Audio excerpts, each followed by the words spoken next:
We're back out at the craft cottage today, and we're going to finish this makeover on this porch. I'm going to show you a few things that we're going to do today to make this porch look better. Okay, first thing, I have this little, I don't know if it's a bushel basket or a half bushel basket, I'm not quite sure, but I got some fruit in it from a fundraiser, and it has this snazzy little lid that goes on it. And then I have this fun little spool. I have some ideas for this. It has a cardboard center, but I don't think that matters. And then I have this adorable little chair. We're going to give it a little paint makeover to match our porch. We're going to get rid of that rug and put a new rug there. Wreath is holding up nicely. And spindle, it came a really good downpour, and it still looks great. So, there we go. Flowers are hanging in there. I think that I'm going to put a little mulch around here. These are some chairs I picked up for free a while back, and you can see that I used the back of that one chair for the spindle wind chime, and this is the chair I'm going to use in this DIY today. This little makeover, very simple, but I think it turns out really cute. This was a really orangey finish on this chair. It's a really lightweight wooden chair. I'm just taking my orbital sander, took it outside, and just going to sand off most of that finish just to get that shine off of it. This orbital sander works really good, even going around those little spindles on the legs. And I'm not going to really worry about the underneath of this chair a whole lot. It didn't have any finish on it, as far as like a lacquer finish or anything, and I didn't even paint it. So I'm going to even get these little spindles. I did take one of those little block sanders and get in between the spindles on the seat. I started out with a 100 grit sandpaper, and I ended up with a 220. Then I took this shellac spray by Zinsser, I don't know if I'm saying that correctly, and I just gave it one little coat and had a little friend that joined me. I just thought I would show you how pretty this little butterfly is. I usually have creepy little bugs out here, but that little butterfly was sweet today. Then I'm taking the aged gray chalk paint by Rust-Oleum, and I'm going to give this chair one good coat of paint, and then I'm just going to touch up with the second coat. I didn't even put a full second coat. This paint covered really well, and I just went back and kind of filled in on the second coat where it needed. You can see on that first coat it did really well.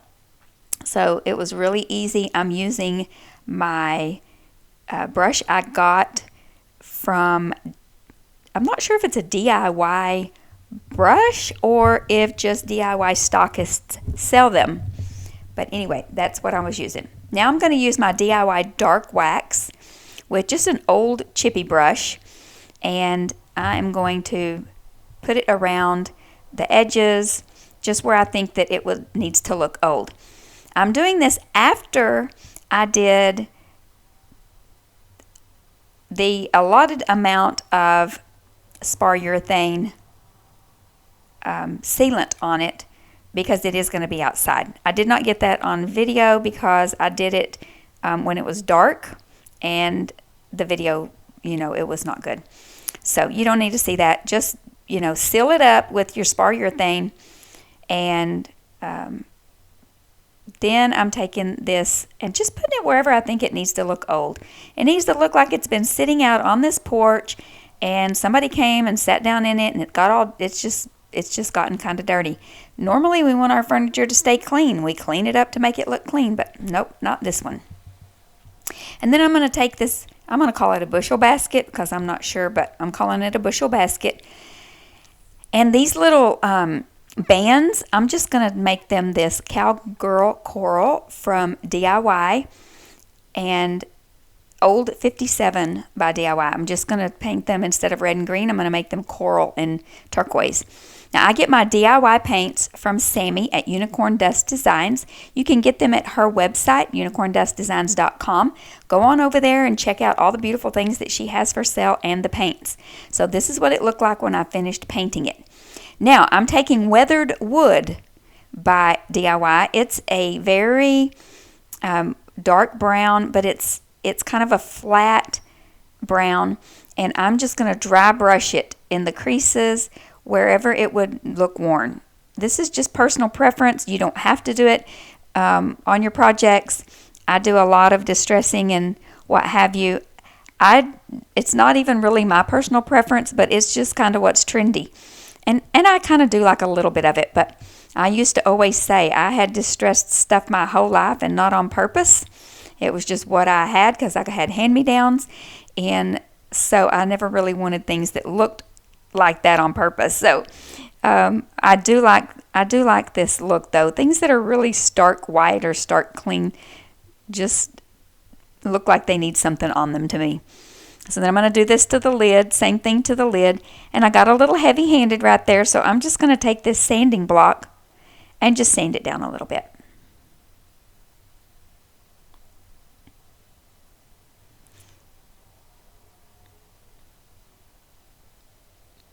Now we're going to take this spool.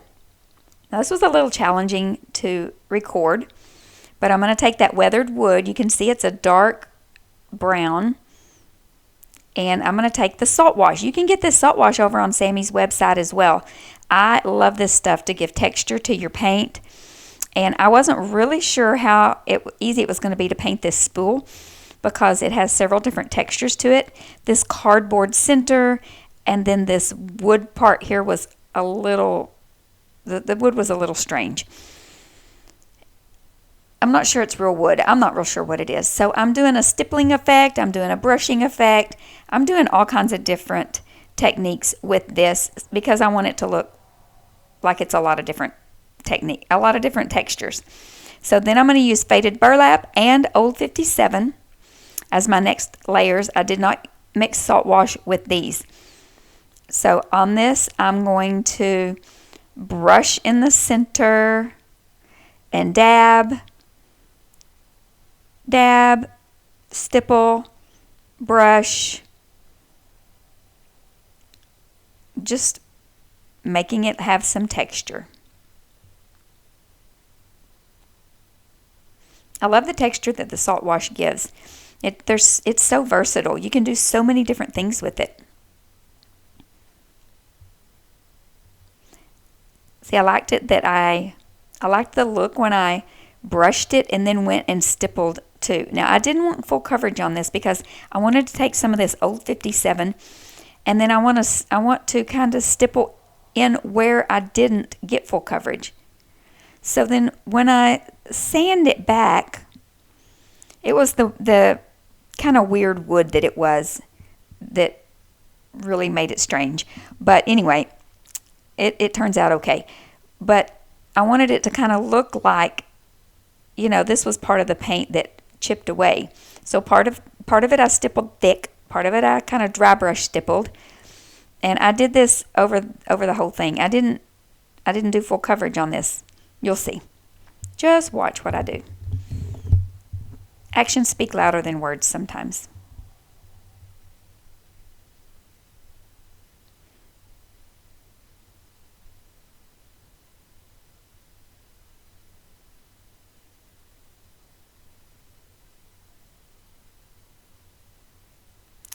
If you are not subscribed to my channel, please feel free to go ahead and hit that little subscribe button because in my analytics, it tells me that about 70% of the people who watch my videos are not subscribed.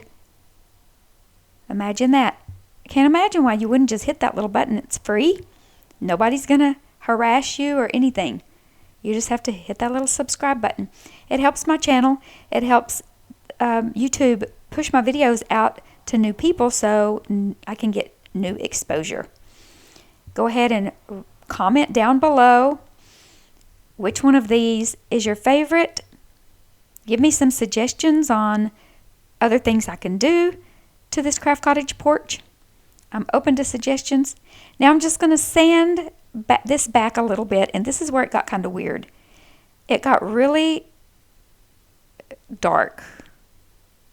Almost like the sandpaper was coming off, but it wasn't. It was that dark color underneath. Well, okay, I liked it at this point. It's when I put the wax on that it got weird, not when I sanded it.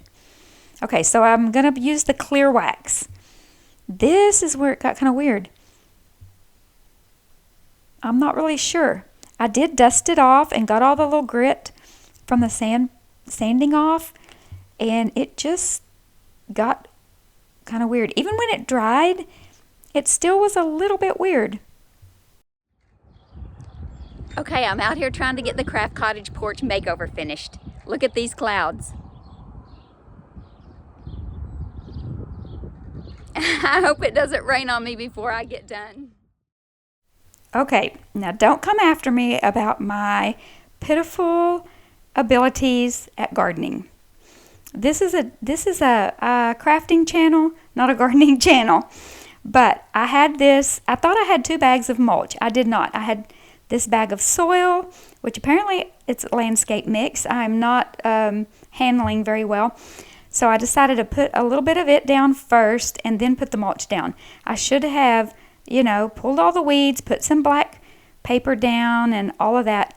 But I didn't really have everything I needed, and I really just wanted to make it look good for a little while. And, you know, it's going to be hot summer and all this grass is going to die anyway because it is hot and dry in Texas in the summer. So it's going to be okay, y'all.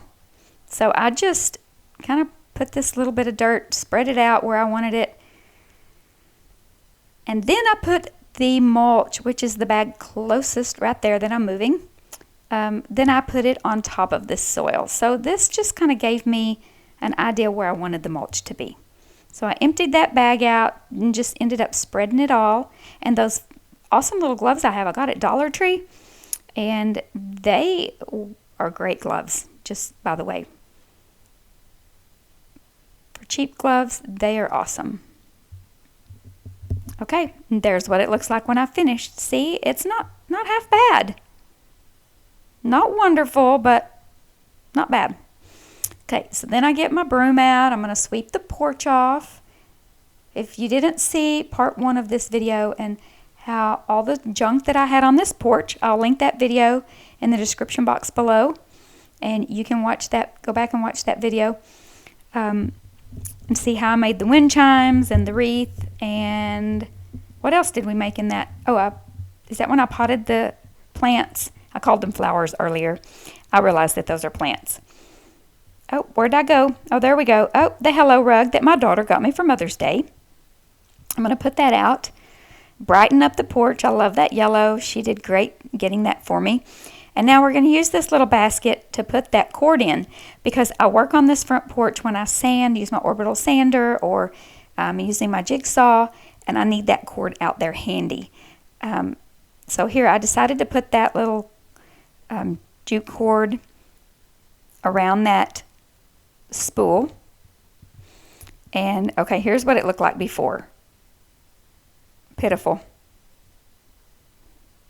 And here's what it looks like now. Much improvement.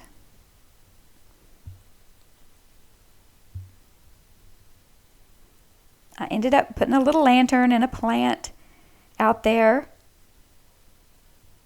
And the spool I ended up putting over on my work table.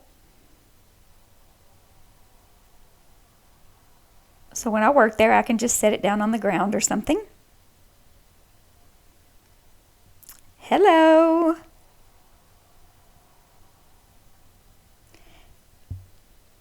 I just want to say thank you all for always watching and supporting and commenting and all the good things. I really appreciate it. And yeah, this little guy came up this week.